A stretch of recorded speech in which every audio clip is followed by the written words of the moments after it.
On Christmas, I was stuck working a double shift in the ER. My parents and sister told my 16-year-old daughter there was no room for her at the table. She had to drive home by herself and spend Christmas in an empty house. I didn't cause a scene. I took action. The next morning, my parents found a letter and began to panic. You know, there are some moments in life that hit you so hard, they change everything.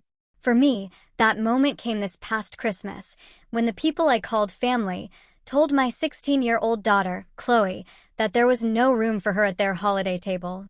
No room. Can you even begin to imagine that kind of cold, quiet cruelty? My heart didn't just break, it completely shattered. The pre-dawn chill of the December air bit at my skin as I pulled on my scrubs, the fluorescent hum of the hospital already a familiar drone. Another Christmas shift, another day I wouldn't be with my daughter. But this year, a quiet dread had settled in my gut, a premonition of something far worse than just missing out on carols and cocoa. As an ER nurse, I, Alice Turner, 35, am no stranger to difficult situations, especially during the holidays. But nothing prepared me for the line my family crossed that day. I became a nurse 12 years ago, driven by this fierce desire to help others in their most vulnerable moments. The irony isn't lost on me that I've spent so much of my life caring for strangers, sometimes failing to protect the one person who mattered most, my amazing daughter, Chloe. Her dad, David, and I divorced when she was 7. It was amicable enough, but his involvement in her life has been, well, inconsistent at best. He moved to Seattle 3 years ago, and his visits became increasingly rare. A birthday phone call, an occasional text, and child support payments that usually arrive on time, that's the extent of his parenting. Chloe stopped expecting more years ago, and while that breaks my heart, it also fills me with an immense pride for her quiet resilience. My parents, Arthur and Vivian Turner, live in this beautiful colonial home in the suburbs, about a 30-minute drive from our modest apartment.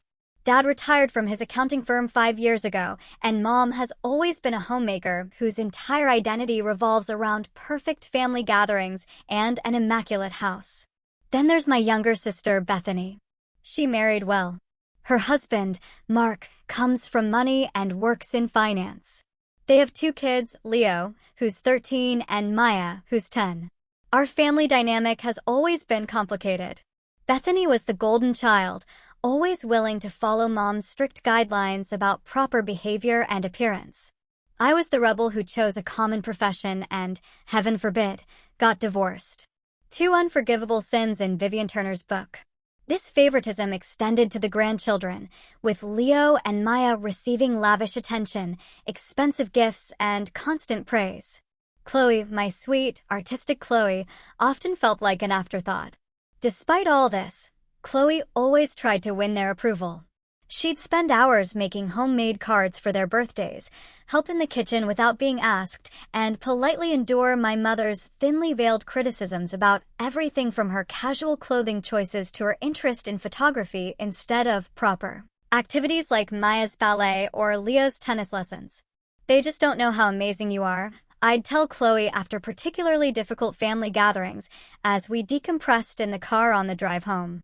"It's okay, Mom," she'd always respond, with a shrug and a smile that didn't quite reach her eyes. I know they love me in their own way. At Memorial Hospital, I found the family support I often lacked at home. My colleague, Dr. Cassandra Hayes, has become a dear friend over years of shared holiday shifts and ER chaos. She's single, no kids, but she's always taken a special interest in Chloe, attending her school photography exhibitions and bringing her quirky souvenirs from medical conferences. Christmas has always been a production at my parents' house. Mom plans months in advance, decorating every inch of their home with coordinated ornaments and insisting on formal attire for dinner.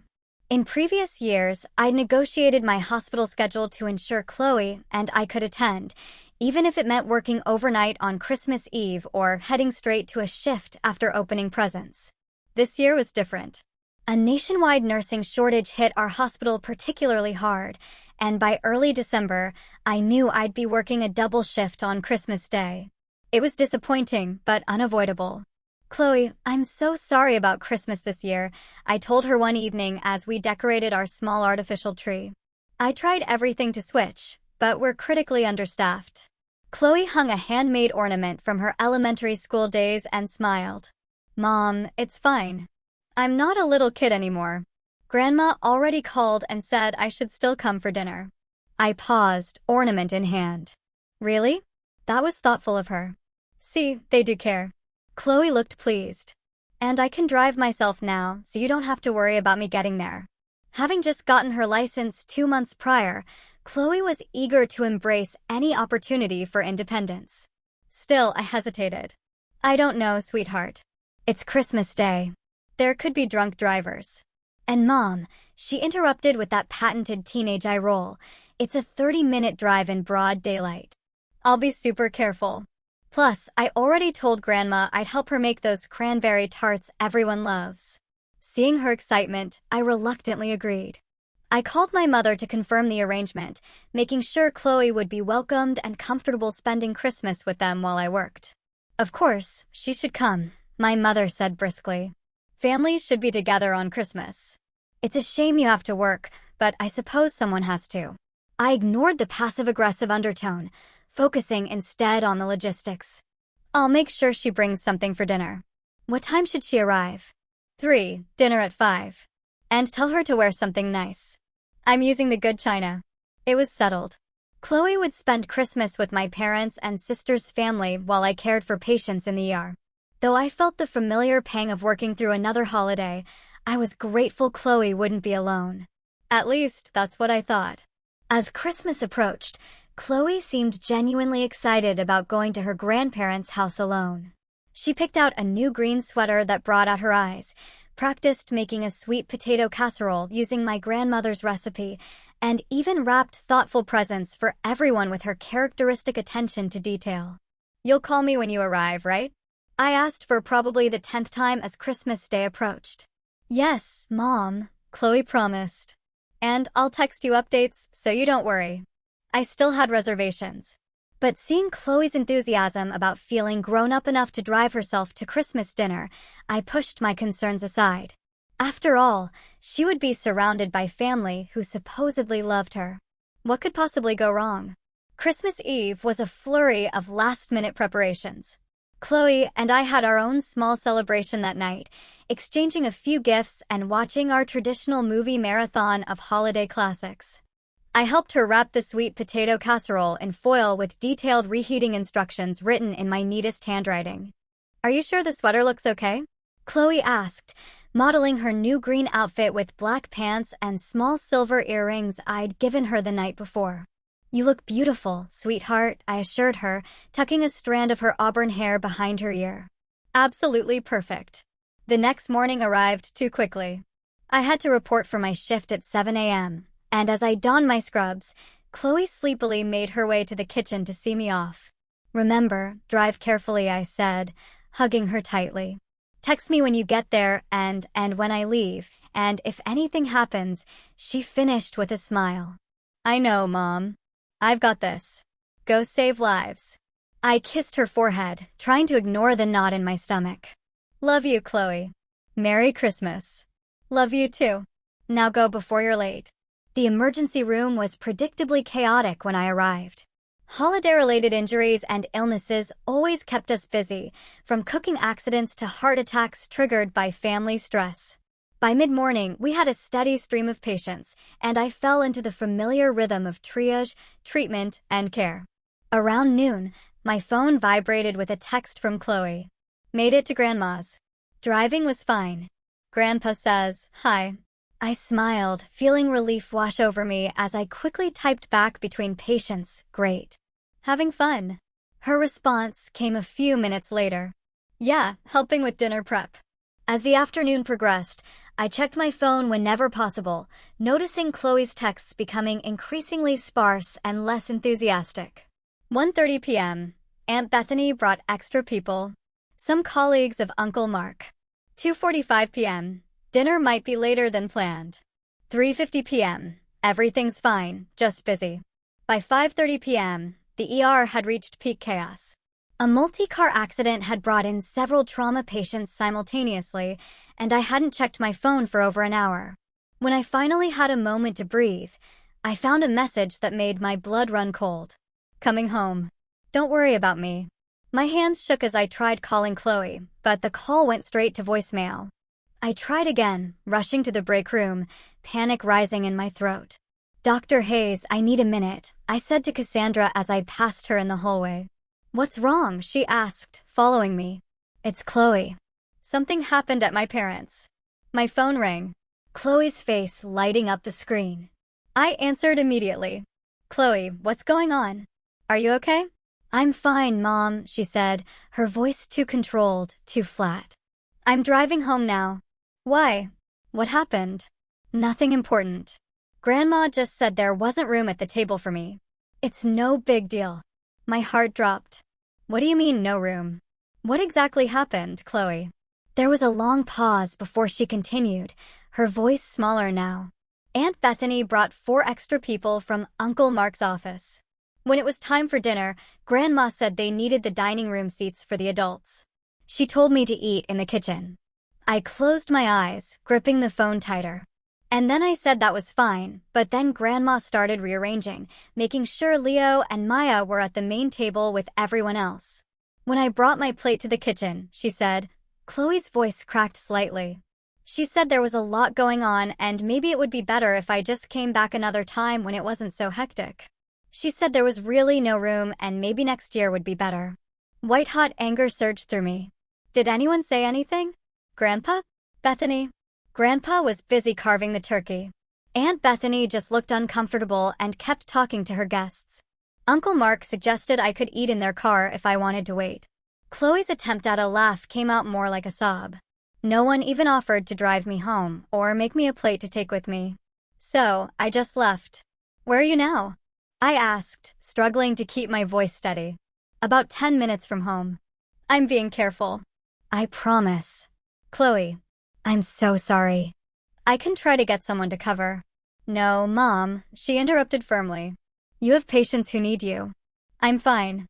Really, I'll just heat up some leftovers at home. Text me the second you get home, I insisted. Leave the location sharing on your phone turned on. I will. Don't worry. After we hung up, I stood frozen in the break room, shaking with a mixture of fury and heartbreak. Cassandra placed a hand on my shoulder. What happened? I explained the situation, each word tasting bitter in my mouth. That's horrible, Cassandra said, her expression darkening. Do you need to leave? I can talk to Reynolds about emergency coverage. I looked through the break room window at the busy ER, weighing my professional duty against my maternal instinct. There were patients in pain, scared, and separated from their families on Christmas. No, I finally said. Chloe says she's okay for now. She'll be home soon, and there's nothing I can do to fix this immediately. These patients need me here. I checked my watch. My shift ends at midnight. I'll handle my family then. Cassandra squeezed my arm. Let me know if you change your mind. And Alice, don't let them get away with this. I nodded, returning to the floor with a newfound clarity amid my anger. As I checked vitals and administered medications, my mind replayed years of subtle, and not so subtle, mistreatment that I had allowed to continue for the sake of family harmony. Chloe texting that she had arrived home safely was my only comfort as I worked through the evening. We exchanged messages when I could. Are you hungry? There's leftover pasta in the blue container. Found it. I'm okay, Mom. Don't worry about me. Did anyone call you from Grandma's? A longer pause before no. No one. That simple no cemented my resolve. During my dinner break, I called my friend Sarah who lived in our apartment complex. Sarah, I hate to ask on Christmas, but is there any chance you have extra food? Chloe's alone at home and say no more. Sarah interrupted. Kevin made enough ham to feed an army. We'll put together a plate and bring it over right now.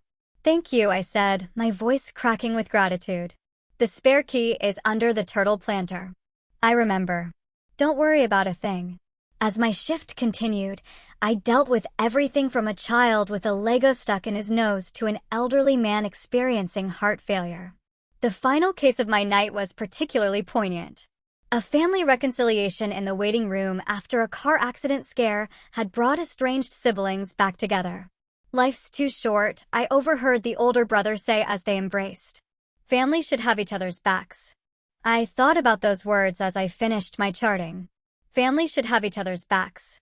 Chloe and I had always had each other's backs. It was time I had hers in a way I should have years ago. The remaining hours of my shift stretched endlessly. Every time I checked my phone, I hoped to see a message from my parents or Bethany, some acknowledgement of what they had done to Chloe. The screen remained stubbornly free of any such communication. While inserting in 4 for an elderly patient, my hands trembled slightly as flashbacks of previous family gatherings surfaced in my mind. Chloe, at age 8, sitting alone at the kids' table while Leo and Maya were invited to sit with the adults because they were being so well behaved. Chloe at 12, excitedly showing her grandmother a painting that had won a school art contest, only to have Vivian glance at it dismissively and change the subject to Maya's ballet recital. Chloe, at 14, spending hours wrapping thoughtful presents for everyone, then watching her cousins receive expensive electronics, while she got generic bath products that still had the clearance sticker partially visible. "Are you all right, dear?" my elderly patient asked, noticing my distraction. I forced a smile. "Yes, just thinking about my daughter. She's home alone on Christmas." The woman patted my hand with her free one. "You're here helping others. That's teaching her an important lesson about service. She'll be just fine." I nodded, but the truth gnawed at me. I wasn't just teaching Chloe about service. I was inadvertently teaching her that it was acceptable to be treated as less than by people who were supposed to love her, that her feelings and dignity were negotiable. During my break around 10 p.m., I texted Chloe again. "How are you doing, sweetheart?" "I'm okay. Sarah and Kevin brought over food. They're really nice. Did you eat enough?" "Yeah, their ham was actually better than Grandma's. Don't tell her I said that." I smiled despite everything, recognizing Chloe's attempt to lighten the mood. "Your secret's safe with me. Did you open the present I left on your nightstand?" "Not yet. Saving it for when you get home." "Good idea. Try to get some sleep if you can. I'll be home around 12:30. I'll probably still be up. Love you, Mom." "Love you, too, more than anything." I put my phone away and leaned against the wall, suddenly exhausted beyond the physical demands of my shift. Cassandra found me there, offering a cup of coffee. "Rough night?" she asked, sliding down to sit beside me. "Chloe's always tried so hard with them," I said, accepting the coffee gratefully. Every birthday card, every school achievement, every time she helped my mother in the kitchen without being asked, she was trying to earn their love. "As if love is something you should have to earn from your own family." Cassandra nodded. "My mother was the same way with me. Conditional love isn't really love at all. The worst part is that I've allowed it," I confessed, the realization hitting me with full force. "I've made excuses for their behavior for years. That's just how Mom is. Dad doesn't notice these things. Bethany's always been competitive. I've normalized it all instead of protecting Chloe." "You are protecting your idea of family," Cassandra said gently. "It's what most of us do. We convince ourselves that maintaining the relationship at any cost is better than confronting the problems." "Not anymore," I said, a newfound clarity washing over me. "This ends now." For the remainder of my shift, I moved through my duties with mechanical precision, my mind formulating the words I would say to my family. No more deflection, no more excuses, no more prioritizing their comfort over Chloe's well-being. I thought about Chloe's resilience, how she never complained, how she always found something positive, even in difficult situations. She deserved so much better than what my family had given her, what I had allowed them to give her. At 11:30 p.m., I treated my final patient of the night, a young mother who had fallen while hanging Christmas lights. As I sutured a cut on her forehead, she fretted about her children at home. "My husband's with them, but it's Christmas night," she said, wincing slightly as the needle pierced her skin. "I should be there. You'll be home soon," I reassured her. And children are remarkably resilient. They understand when things don't go according to plan. "You sound like you're speaking from experience," she observed. I finished the last stitch before responding. My daughter is spending Christmas night alone because my family decided there wasn't room for her at their table. The woman's eyes widened. That's terrible. What are you going to do? For the first time that night, I smiled genuinely. I'm going to make sure it never happens again. As midnight approached, I completed my charting and prepared to hand off to the night shift. Dr. Samuel Reed, who had agreed to cover the overnight, arrived looking fresh despite the late hour. "Merry Christmas, Alice," he said, reviewing the patient board. "Looks like you had a busy one." "It was eventful," I replied, giving him a brief update on current patients. "Thanks for coming in tonight." "No problem." "I don't have family obligations," he paused, then added, "Cassandra mentioned you had some family drama." "Everything okay?" I appreciated his concern, but wasn't ready to discuss it further. "Nothing I can't handle. I should get home to my daughter." He nodded understandingly. "Of course. Give her my best." As I left the hospital, the cold December air felt clarifying. In my car, I checked the location-sharing app. Chloe was at home, safe. According to Sarah's text, they had stayed with her for a while before heading back to their apartment, but she was doing okay, just a bit quiet. The streets were nearly empty as I drove home, Christmas lights twinkling from houses filled with families who, hopefully, treated each other with more kindness than mine had shown Chloe. With each mile, my determination solidified. Tomorrow would bring confrontation, but tonight was for my daughter, my real family. I arrived home just after midnight, entering our apartment as quietly as possible in case Chloe had fallen asleep. The living room was dimly lit by our small Christmas tree, its multicolored lights casting shadows on the walls.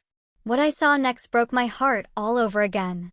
On the coffee table sat the remains of Chloe's makeshift Christmas dinner, a paper plate with a few bites of the ham Sarah had brought over, a half-eaten microwaved baked potato, and an empty mug that had probably contained hot chocolate. Beside it lay an unopened packet of store-bought cookies with a post-it note stuck to it, "Saved for Mom." I moved through this silent apartment to Chloe's bedroom, gently pushing open the door. She was curled up on her bed, still fully dressed in her Christmas outfit, her phone clutched in her hand as if waiting for a call or message that never came. Even in sleep, her face wasn't entirely peaceful. Her eyebrows drawn together slightly, dried tear tracks visible on her cheeks.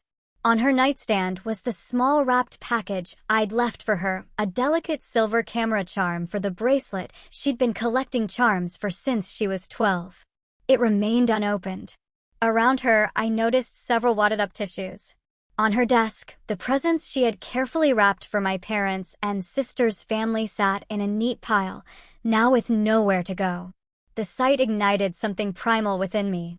A fierce, protective fury I hadn't allowed myself to fully feel until that moment. This was my child, my beautiful, kind-hearted daughter, who had done nothing to deserve such callous treatment, who had driven home alone on Christmas Day, sat in an empty house, and cried herself to sleep, still wearing the outfit she had so carefully chosen to impress people who couldn't be bothered to make space for her at their table. I gently sat on the edge of her bed, brushing hair from her forehead. Her eyes fluttered open. "Mom," she murmured, voice thick with sleep. "What time is it?" "Just after midnight." "I'm home now," I whispered, continuing to stroke her hair. She blinked, fully awake, suddenly remembering. "Oh, how was work?" "Never mind work. Tell me everything that happened today." The full story. Chloe sat up slowly, pulling her knees to her chest. "It's not a big deal, Mom." "Really, it is a big deal, Chloe. Please tell me." She took a deep breath, looking down at her hands. "I got to Grandma and Grandpa's around 3 like we planned. Grandpa was really nice when I arrived. He helped me bring in the casserole and gave me a hug. Grandma looked at my outfit and said green wasn't really my color, but I tried to ignore that. My jaw tightened, but I stayed silent, letting her continue. I helped in the kitchen for a while.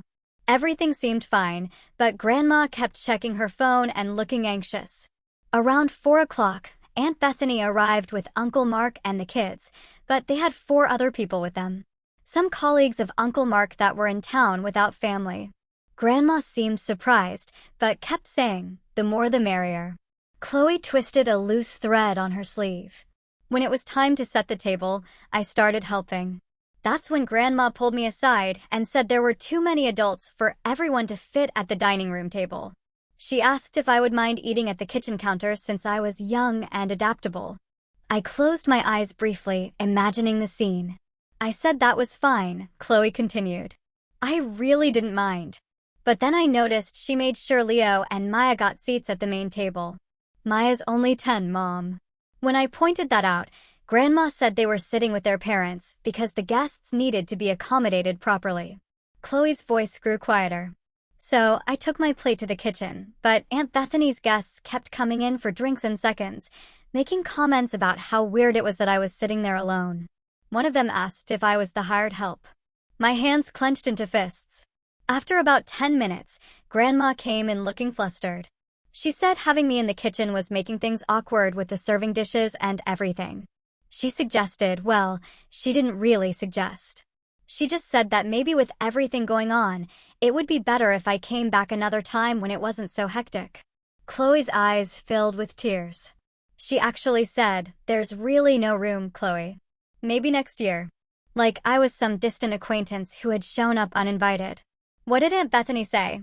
I asked, my voice barely controlled. She was standing in the doorway and just looked away. Uncle Mark was the one who suggested I could wait in their car if I wanted to stay, but it was clear nobody wanted me there, so I just said I'd go home. Chloe wiped her eyes with her sleeve.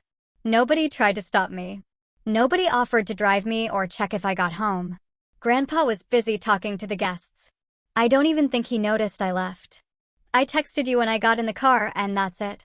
End of story. I pulled Chloe into a tight hug, feeling her tears soaking through my shirt. I'm so sorry, sweetheart. I'm so sorry this happened. It's not your fault, Mom, she said, her voice muffled against my shoulder. You had to work. I know that. It is my fault, I countered, pulling back to look her in the eyes. I've allowed them to treat us both poorly for years. I've made excuses for their behavior instead of standing up to it. But that ends now. Chloe looked at me with surprise. What do you mean? I mean that what they did was completely unacceptable, and there will be consequences. No one treats my daughter that way. Not even family. Especially not family. For the first time since I'd come home, Chloe's face lightened slightly. You're not going to go all mama bear on them, are you? I smiled despite my anger. Maybe. Would that embarrass you? No, she said after a moment's consideration. Actually, I think I'd be okay with that. We sat talking for another hour, Chloe eventually changing into pajamas while I made us both fresh hot chocolate. As the conversation wound down, exhaustion caught up with us. I suggested we both try to get some sleep. Can I stay with you tonight? Chloe asked in a small voice that reminded me of when she was much younger. Of course, I said, my heart aching at her vulnerability. We fell asleep in my bed, Chloe's head on my shoulder like when she was a child afraid of thunderstorms. I held her close, silently promising that I would never again allow anyone to make her feel unwanted or unworthy, regardless of their relationship to us. I woke at dawn with absolute clarity about what needed to be done. Carefully sliding out of bed to avoid waking Chloe, I began setting my plan in motion. It was time to show my daughter what standing up for yourself and for those you love really looked like. The morning light filtered through the blinds as I made my first phone call. The hospital was understanding about my request for a personal day. I rarely asked for unscheduled time off, and they knew I wouldn't do so without good reason. With that settled, I moved quietly around the apartment, gathering what I needed. First, I collected the Christmas decorations from my parents' house, items my mother had insisted I take to make Chloe's Christmas more festive. Into a box they went, ready to be returned. Next, I prepared breakfast. Pancakes with chocolate chips in the shape of a smiley face, something I used to make for Chloe on difficult days when she was younger. I set everything on a tray with a small vase containing a single red carnation I'd found in our miniature garden on the balcony. While the coffee brewed, I made my next move. I called my parents' house, unsurprised when it went to voicemail after several rings. They were never early risers, especially after hosting a dinner party. Mom, Dad, this is Alice, I said, my voice calm and clear. What happened yesterday with Chloe was completely unacceptable. I'm taking the day off work to spend it with my daughter, who spent Christmas alone because you decided there wasn't room for her. I'll be bringing back all the Christmas decorations you gave us, as we'll be creating our own traditions from now on. If you want to have a relationship with either of us moving forward, it will be on new terms, with clear boundaries and respect. I'll be in touch when I'm ready to discuss what those terms will be. I hung up, feeling a weight lift from my shoulders. No anger, no yelling, just clear consequences for their actions. Next, I sent a text message to my sister. Bethany, we need to talk about yesterday. Chloe told me everything that happened. I'm beyond disappointed in your role in this. Her response came surprisingly quickly. Alice, you're overreacting. It was crowded and awkward. We didn't plan to have extra guests. Chloe seemed fine with going home. My fingers flew across the keyboard. A 16-year-old driving home alone on Christmas to an empty house because adults couldn't make space for her is not fine. Your children were accommodated while mine was sent away. That speaks volumes about what you think of Chloe. Bethany's response showed her true colors. That's not fair. My kids are younger. Chloe is practically an adult. Mom was stressed trying to accommodate everyone. It wasn't personal. I took a deep breath before responding. It was absolutely personal to Chloe. She prepared for days, was excited to be with family, and ended up alone on Christmas while everyone else celebrated. No one even checked if she got home safely. Think about how that felt for her. Would you accept that treatment for Leo or Maya? When no immediate response came, I continued, this isn't just about yesterday. It's about years of Chloe being treated as less important than your children. I've allowed it because I wanted to keep the peace, but that ends now. If you want a relationship with us moving forward, things need to change dramatically. I put my phone down, hearing movement from my bedroom. Chloe appeared in the doorway, hair tousled from sleep, looking younger than her 16 years. Morning, she said cautiously, eyeing my expression. What are you doing up so early? Making breakfast, I said, gesturing to the tray and taking a personal day. I thought we could have our own Christmas celebration today. Her eyes widened. But your shift is covered, I finished. Today is just for us. Chloe noticed my phone lighting up with a call. Is that Grandma? Yes, I confirmed, silencing the ringer. But she can wait. Breakfast first. We sat together at our small kitchen table, eating pancakes and talking about everything and nothing. I didn't mention my calls and texts, wanting to give Chloe a peaceful morning. As we were clearing the dishes, my phone rang again. My father this time. I should probably take this, I said to Chloe, who nodded. Hey, Dad, I answered, stepping onto the balcony for privacy. Alice, what's this message about? He asked, sounding genuinely confused. Your mother is upset. What happened with Chloe yesterday? I explained the situation in detail, not softening any aspects of how Chloe had been treated. There was a long silence when I finished. I had no idea, he finally said, his voice heavy. I was busy with the guests, carving the turkey. I didn't realize Chloe left. Your mother didn't tell me she'd asked her to go home. Whether you knew or not, Dad, it happened. And it's part of a pattern that's been going on for years. That's not fair, Alice. We love Chloe. Love isn't just a feeling, Dad. It's actions. And your actions, all of you, have consistently shown Chloe that she's less important, less valued than Bethany's children. He started to protest, but I continued firmly. I'm not having this conversation to hear excuses or justifications. I'm letting you know that things are changing. If you want to be in our lives, you need to respect both of us. That means acknowledging what happened, apologizing sincerely to Chloe, and making real changes going forward. Another pause. Your mother wants to talk to you. Not today, I said firmly. I'm spending the day with Chloe. We can talk tomorrow if you'd like, but it needs to be a conversation, not your chance to explain away what happened. After we hung up, I returned to find Chloe sitting on the couch, trying to appear casual, though I could tell she'd been listening. Everything okay? She asked. Getting there, I assured her. I've let them know that things need to change if they want to be in our lives. Chloe looked both impressed and slightly alarmed. What if they don't want to change? I sat beside her, taking her hands in mine. Then we'll build our family elsewhere, with people who value you properly." As if on cue, the doorbell rang. I opened it to find Cassandra standing there with armfuls of grocery bags. "Reinforcements have arrived," she announced, breezing past me into the kitchen. "I brought everything for a proper Christmas dinner." "Hope that's okay." Chloe's face lit up. "Dr. Hayes, you didn't have to do that." "It's Cassandra outside the hospital, remember?" And of course I did. No one should miss Christmas dinner. She began unpacking ingredients: a small turkey, potatoes, vegetables, and several dessert options. Before I could thank her properly, the doorbell rang again. This time it was Sarah and Kevin from across the hall, along with their college-age son, Daniel. "We thought you might want some company," Sarah said with a warm smile. "And Kevin makes amazing stuffing." "The more the merrier," I said, the phrase taking on new meaning as I welcomed them in. Within an hour, our small apartment was filled with laughter and the scent of cooking food. Cassandra had apparently spread the word because 2 more hospital colleagues arrived: Nurse Isabella with her husband Michael, and Dr. Ramirez with homemade tamales that his mother insisted were essential to any holiday celebration.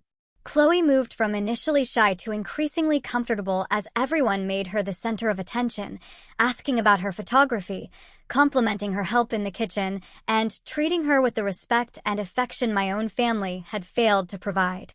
Around 2, there was another knock at the door. Chloe answered it, then called to me with an uncertain voice. "Mom, it's Aunt Bethany." I joined Chloe at the door where my sister stood alone, looking uncharacteristically unsure of herself. "Can we talk?" she asked quietly. I glanced at Chloe, who nodded slightly. "Come in," I said. "We're having our own Christmas celebration." Bethany's eyes widened as she took in the full apartment and festive atmosphere.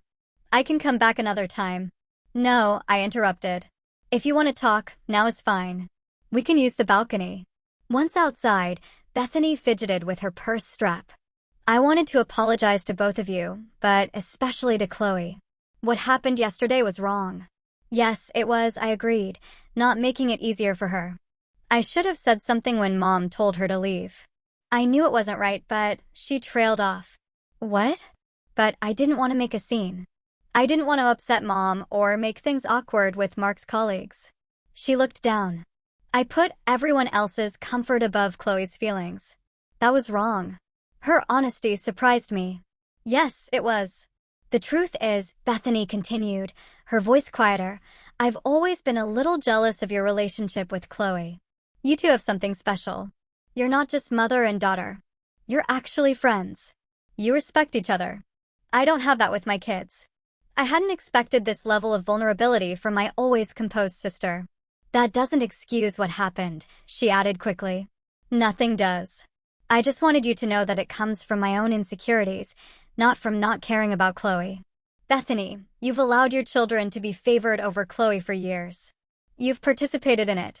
She nodded, tears forming in her eyes. "I know, and I'm truly sorry. I'd like a chance to make it right if Chloe's willing to give me that chance." I studied my sister, seeing genuine remorse. "That's up to Chloe. But any relationship moving forward would need to look very different." "I understand," she said. "Can I talk to her?" I called Chloe to the balcony, giving them space to speak privately while I returned to our guests. Through the glass door, I watched their conversation. Bethany speaking earnestly. Chloe's initially stiff posture gradually softening. A tentative hug exchanged. When they rejoined the group, Chloe had a thoughtful expression. "Aunt Bethany's going to stay for dinner," she announced. I said it was okay. I nodded, respecting her decision. Bethany integrated herself surprisingly well into our gathering, rolling up her sleeves to help in the kitchen and engaging with Chloe's interests in a way I'd rarely seen before. As afternoon turned to evening, my parents called twice more. I let the calls go to voicemail, focusing instead on the joyful celebration unfolding in our home. We ate turkey and tamales at our mismatched dining table with extra chairs borrowed from neighbors. We played board games and shared stories. Chloe laughed more than I'd heard in months. When our guests finally departed around 9, leaving us with enough leftovers for days, Chloe helped me clean up with a contentedness I hadn't expected after yesterday's disaster. This was the best Christmas ever, she declared, loading the dishwasher. Even after what happened yesterday? I asked. She considered this, then nodded firmly. Maybe because of what happened yesterday. I saw you stand up for me, Mom. And then all these people showed up just because they care about us. That feels more like family than some fancy dinner where I'm not really wanted. I hugged her tightly, recognizing the wisdom in her words. You're right. Family is about who shows up, not who you're related to. Are you still going to talk to Grandma and Grandpa tomorrow? She asked. Yes, I confirmed, but not to fight or yell, to set boundaries about how we expect to be treated going forward. Chloe nodded, understanding the difference. I'm glad Aunt Bethany came today. I think she really meant her apology. I think so, too. People can change if they want it badly enough. As we finished cleaning, my phone buzzed with a text from Cassandra. Today was wonderful. Dr. Reed is sorry he missed it. He was asking about you both. Maybe next time? I smiled, typing back, definitely next time. Thank you for everything today. Chloe peered over my shoulder with a mischievous grin. Dr. Reed was asking about us? The cute one who always brings you coffee. I felt my cheeks warm. He's just a colleague who's concerned. Mom, he's a concerned colleague who looks at you like you're a Christmas miracle. I laughed, nudging her playfully. Go to bed, you. It's been a long 2 days. As Chloe headed to her room, she paused. Mom, I'm proud of you for standing up to them. Her words meant everything. I'm proud of us. And I promise from now on, we're only spending time with people who value you properly, who see how amazing you are. That goes for you too, she said. Seriously. You deserve better, too, Mom. As I got ready for bed that night, I realized Chloe was right. We both deserved better, and by taking action today, I had finally shown her how to make that happen. The confrontation with my parents tomorrow wouldn't be easy, but with Chloe by my side, I felt ready for whatever came next. Our impromptu Christmas celebration had created a beautiful mess, evidence of joy scattered throughout the apartment. I woke early the next morning to find Chloe already up, organizing the leftovers in the refrigerator with methodical precision. Morning, I said, pouring coffee into my favorite mug. You're up early. Couldn't sleep, she admitted. Thinking about today. Today, the day we would formally address what had happened with my parents. I checked my phone, 3 missed calls from my mother, 2 from my father, and several text messages expressing varying degrees of contrition and defensiveness. Are you nervous? I asked Chloe. She arranged the last container and closed the refrigerator door before answering. A little, but mostly I feel. I don't know. Stronger. I smiled, recognizing that feeling. That's what happens when you decide not to accept mistreatment anymore. It's empowering. Are they coming here? She asked. No, I said firmly. I thought about it. But this is our safe space. I don't want it tainted with potential conflict.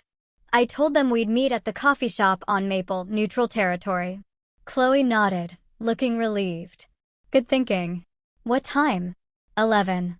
That gives us time to prepare. I sipped my coffee, studying her expression. You don't have to come if you don't want to. I want to, she said without hesitation. I need to be there. As we ate breakfast, my phone buzzed again. Bethany, how's Chloe today? Her text read. I meant everything I said yesterday. I'd like to be a better aunt going forward.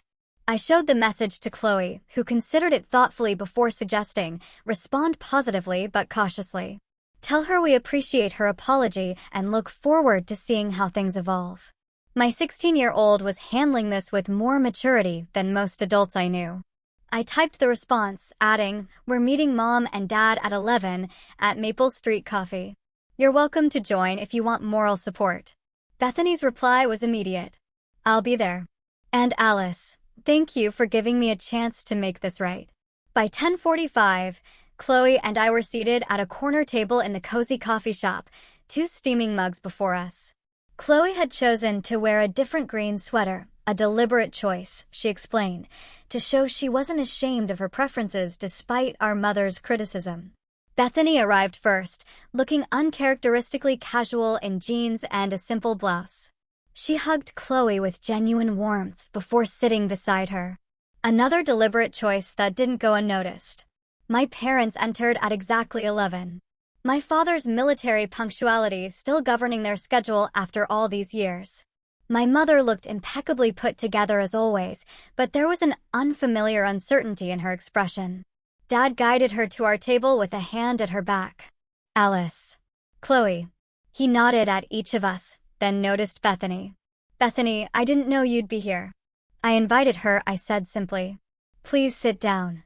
Once they were settled, an uncomfortable silence fell over the table. I had promised myself I wouldn't be the first to speak. They needed to take responsibility without prompting. Finally, my father cleared his throat. We want to apologize for what happened on Christmas, he began, looking directly at Chloe. It was wrong. You should never have been asked to leave. My mother shifted in her seat, but remained silent. Dad continued. I didn't fully understand what had happened until Alice explained it yesterday. That's not an excuse. I should have been more aware.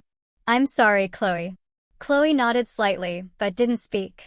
Her silence seemed to unnerve my parents more than any angry words could have. Vivian, my father prompted gently. Don't you have something to say?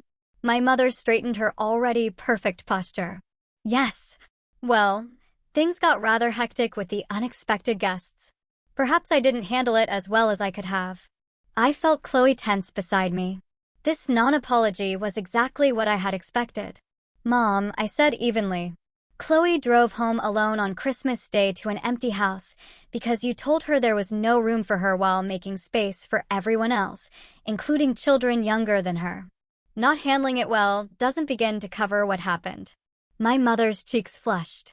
What would you have had me do, Alice? We didn't have enough chairs. You could have asked one of the adults to eat later, Bethany interjected, surprising me with her directness. Or we could have eaten in shifts. Or someone could have run to get a folding table. There were dozens of solutions that didn't involve sending Chloe away. Mother turned to Bethany with betrayal in her eyes. You didn't say anything at the time. I know, Bethany acknowledged. And I was wrong. I've apologized to Chloe for that. The issue isn't just Christmas Day, I continued, keeping my voice level. It's years of Chloe being treated as less important than Leo and Maya, less deserving of attention, affection, and consideration. That's not true, my mother protested. We love Chloe. Love is demonstrated through actions, Mom, I said. And your actions have consistently shown favoritism. Dad placed a calming hand on my mother's arm before addressing me. What do you want from us, Alice? We're here. We're apologizing. What else can we do? This was the opening I had been waiting for. If you want to have a relationship with us moving forward, there need to be clear expectations and boundaries. I outlined what those boundaries would look like. Equal treatment for all grandchildren, respect for both Chloe and me as individuals with valid feelings and preferences, no criticism of our life choices or appearances, and most importantly, accountability when these boundaries were crossed. Additionally, I continued, we won't be attending any family gatherings where these expectations aren't met. We're no longer willing to endure discomfort or disrespect for the sake of keeping the peace. My mother looked stunned. You're giving us ultimatums now. No, Mom. I'm telling you what we need to have a healthy relationship with you. Whether you can provide that is entirely your choice. Chloe, who had remained silent throughout the exchange, finally spoke. I want to have a relationship with you both. I love you, but I need to know that you value me. Not just say you do, but show it. Her simple, heartfelt statement seemed to penetrate my mother's defenses in a way nothing else had. Vivian's expression softened slightly as she looked at her granddaughter. I never meant to make you feel unvalued, Chloe, she said, her voice quieter than before. I'm sorry that I did. It wasn't a perfect apology, but it was a start. The first genuine acknowledgement from my mother that her actions had caused real hurt. My father, ever the practical one, asked, what happens now? Now we see if things can change, I answered honestly. We're not cutting you off. We're asking for a reset with new understanding. We agreed to a family meeting in January, on neutral ground again, to discuss specific expectations and how to move forward. As we prepared to leave, my father hugged Chloe tightly, whispering something in her ear that made her smile. My mother's embrace was briefer, but seemed less perfunctory than usual. Bethany walked us to our car. That went better than I expected, she observed. It's just words so far, I reminded her. The real test will be actions. I know, she agreed. But it's a start. Over the following weeks, small but significant changes began to emerge. My father called Chloe directly several times, showing interest in her photography and offering to help her build a proper darkroom in our spare closet. He came over one weekend with tools and supplies, spending hours working alongside Chloe, their relationship strengthening with each shared project. My mother's evolution was slower and more measured. Her first solo visit to our apartment was awkward. She couldn't seem to stop herself from commenting on our cozy living space, her code for small, or asking pointed questions about my career advancement. But when Chloe showcased her recent photographs, Vivian made a visible effort to offer genuine compliments and ask thoughtful questions. The real breakthrough came when my mother invited Chloe, just Chloe, to join her for lunch and a visit to a photography exhibition at the local museum. When Chloe returned home, her eyes were bright with excitement. Grandma actually listened when I explained about composition and lighting, she reported with wonder. And she didn't mention Leo or Maya once. Bethany's transformation was perhaps the most surprising. She invited Chloe to help Maya with a school photography project, creating space for the cousins to develop a relationship independent of the adults' dynamics. She began acknowledging her role in the family imbalance, even in conversations with our parents, gently redirecting when old patterns emerged. At work, I found myself standing up for myself in ways I never had before. When scheduling for February came around, I requested certain days off without apology or excessive explanation. My colleagues, particularly Cassandra, noticed the change. "Whatever happened at Christmas has been good for you," she commented during a rare quiet moment in the ER. "You seem lighter." "I feel lighter," I admitted. Setting boundaries is surprisingly freeing. Speaking of which, Cassandra said with a mischievous smile, "Dr. Reed has been asking if you're free for coffee sometime outside of work hours." I felt a flutter of unexpected interest. Samuel Reed had always been kind and undeniably attractive, but I had kept my interactions with him strictly professional, too focused on Chloe and work to consider dating. "Maybe," I said, surprising myself. "Maybe I am." When I mentioned the potential coffee date to Chloe that evening, her reaction was enthusiastic, bordering on excessive. "Finally," she exclaimed, throwing her hands up dramatically.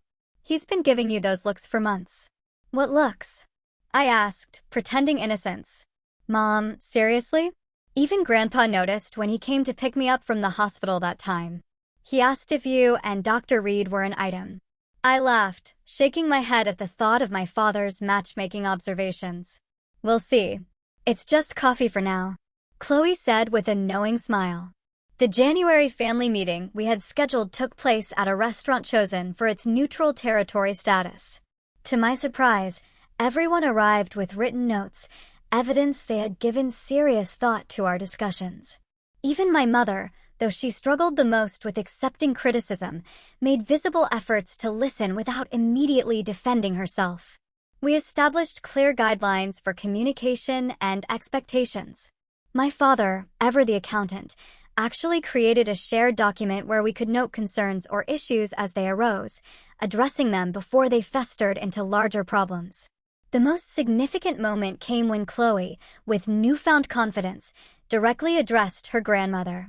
"I need you to understand that when you compare me to my cousins or criticize my interests, it really hurts," she said, her voice steady despite her nervous hands.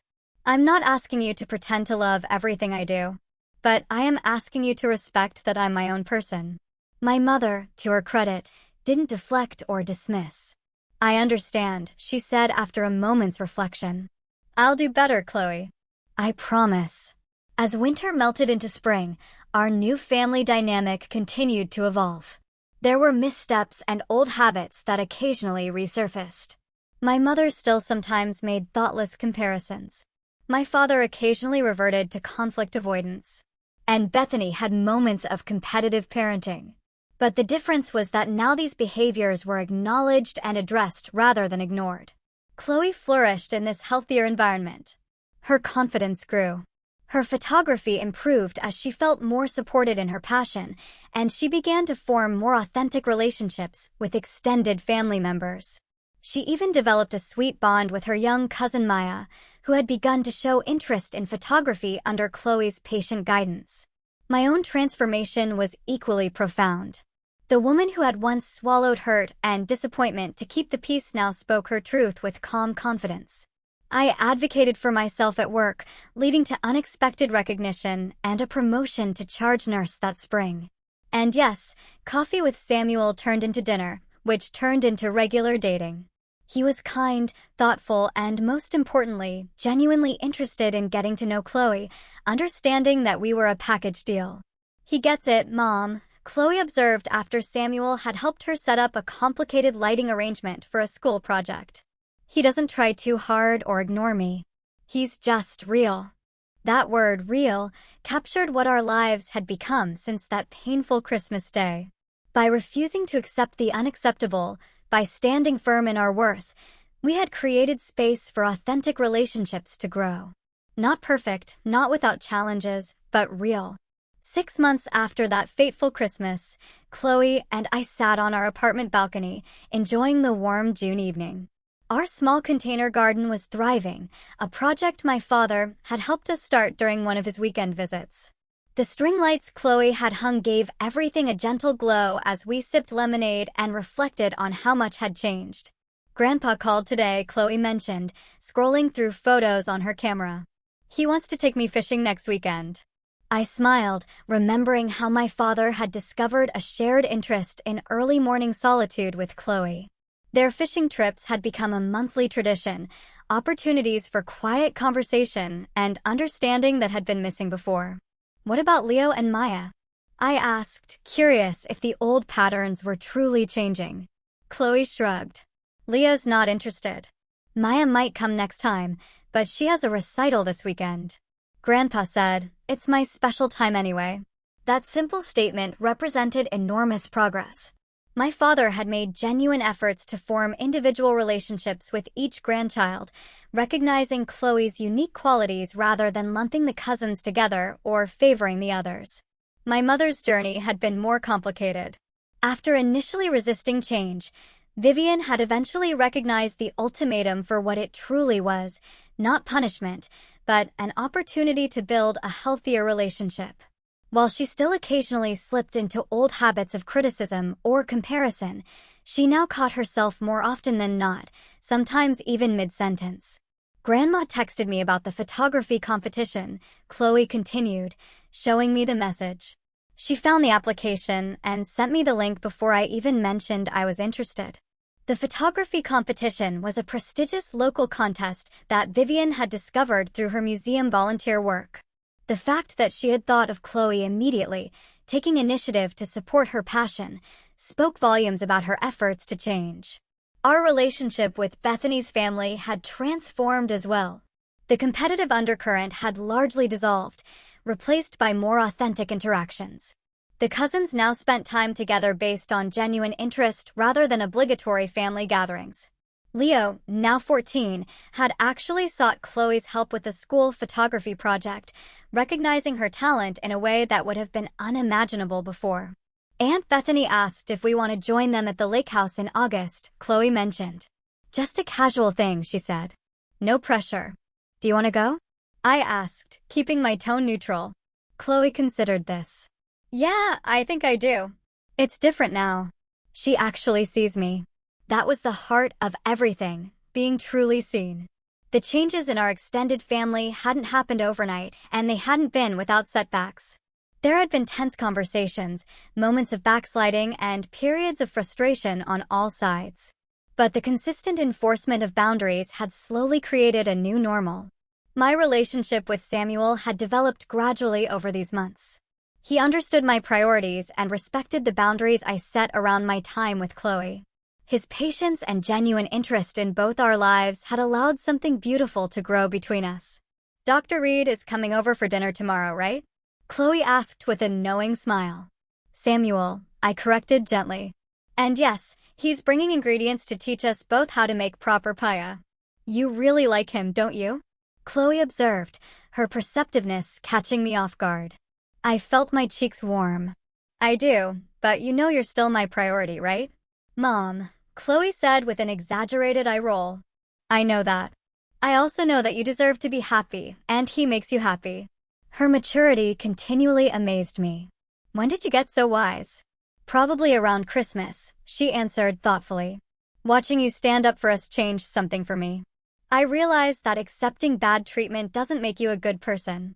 It just teaches people it's okay to treat you badly.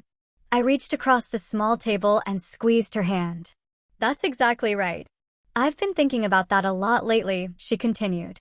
Especially with college applications coming up next year. I used to worry so much about what everyone thought, especially Grandma and Aunt Bethany. Now I'm just focusing on what I actually want. And what do you want? I asked. To study photojournalism, she said without hesitation. To tell stories through images that make people feel something. The confidence in her voice was the greatest gift of this entire journey. My daughter now understood her own worth in a way that would serve her throughout her life. Our conversation was interrupted by my phone ringing, Cassandra calling about a baby shower for another colleague.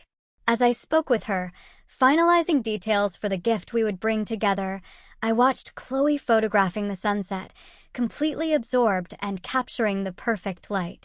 When I hung up, Chloe turned to me with curiosity. Remember when you said that standing up to Grandma and Grandpa wasn't just about one Christmas dinner? I nodded. I get it now, she continued. It was about teaching me to value myself enough to expect proper treatment, right? That's exactly it, I confirmed, amazed by her insight. The greatest gift I could give you wasn't protection from every hurt, but the tools to protect yourself, to know your worth, and expect others to honor it. As darkness fell, we remained on the balcony, planning our summer and discussing possibilities for the future. The painful Christmas that had catalyzed so much change now seemed like a distant memory, not forgotten, but transformed into the beginning of something much healthier. You know what I've learned from all this? Chloe mused as we finally headed inside. Family isn't just about who you're related to. It's about who shows up, who respects you, who sees you for who you really are. That's absolutely right, I agreed. Family can be biological, but it's also who you choose and who chooses you back every day. As Chloe headed to her room, I lingered in our living room, looking at the photographs now prominently displayed on our walls, images Chloe had taken, properly framed and honored. Among them was a new family photo from Easter. Everyone actually smiling genuinely. Not perfect, but real. Authentically us. The journey from that painful Christmas to now hadn't been easy, but it had been ultimately healing. By refusing to accept mistreatment, by establishing firm boundaries, we had created space for something better to grow, not just with our extended family, but within ourselves. Have you ever had to draw a line in the sand with your family, even when it felt impossible? If so, I really want to hear your experiences. Share your story in the comments below. I'm reading everything. And if this resonated with you, please hit that like button and subscribe to hear more about our journey. Remember, standing up for yourself isn't selfish. It's necessary for healthy relationships. Thank you for listening, and I hope it gives you courage if you're facing a similar challenge.